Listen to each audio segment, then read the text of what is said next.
Today I'm going to talk about a tool that I use called the PlayGrid. Normally I begin work on this grid either Tuesday or Wednesday of the work week, and it's something that I need to have completed before I begin work on the call sheet. What this sheet does, and it's an Excel spreadsheet, a single page document. When I finish it on game day, it's actually printed on the back of my call sheet, but it gives me a quick snapshot of what the opponent is doing in either down and distance or field zone or combination of both of those situations, tendency wise.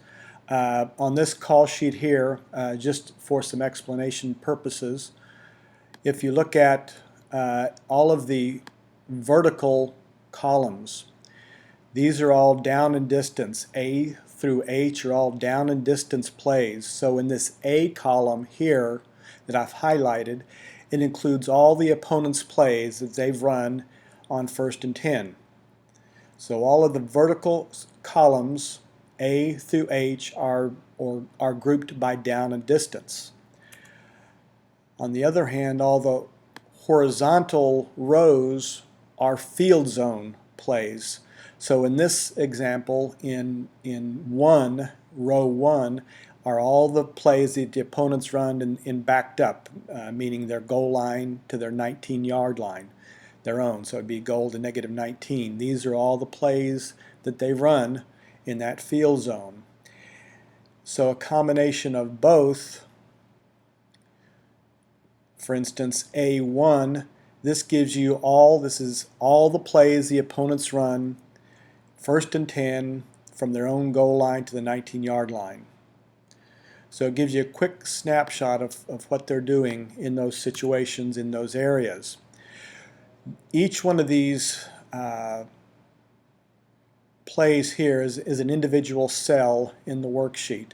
I type these up, I list the run plays in order of frequency, and I enter the number of times that they've run them. The pass plays, I do the same thing. I list the run plays first.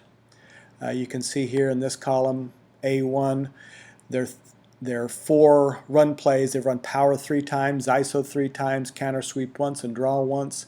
And then they've dropped back and thrown the ball 3 times. I put the pass plays in italics just to delineate them a little bit. I have also in the past, on the pass plays, put what pass zone they were trying to complete the pass into. This helps a little bit when I'm looking at what coverage to run in these situations. In addition to the field zone down and distance, I also enter any general tendencies that they have in each of these columns and each of these rows. For instance, on all of 1st down, in this example here, all of their 1st down plays, they were 80% run. I consider anything over 66% to be significant. So this A column, they're 80% run. B, there was no significant in their 2nd and long. C, they're 78% run, 80% to the short side, and so forth. I do the same thing in the field zone. So you can see here in the field zone 1, nothing of significance, but when you get to field zone 2, from the 20 to 50-yard line, they ran the ball 67% of the time. This helps me when I start assembling the call sheet. Also gives me a quick reference on game day, because like I said, I will have this sheet with me on game day. You can get all of this information from Hudl using the down and distance report. The only thing that you have to make a custom report for is this H column, getting all their extra long plays by the different field zones. You have to make a custom report for that. The other thing that I do include on this play grid are some notes and questions. These are notes, I put these down at the bottom. These are things that have come up during discussion, normally checks that we're going to do against formations or specific situations. A lot of times these are things that came about as a result of our discussion during putting together the ready list. And then also too on the bottom, any questions that I want to get answered fairly early during the contest. So this is, again, this is the PlayGrid.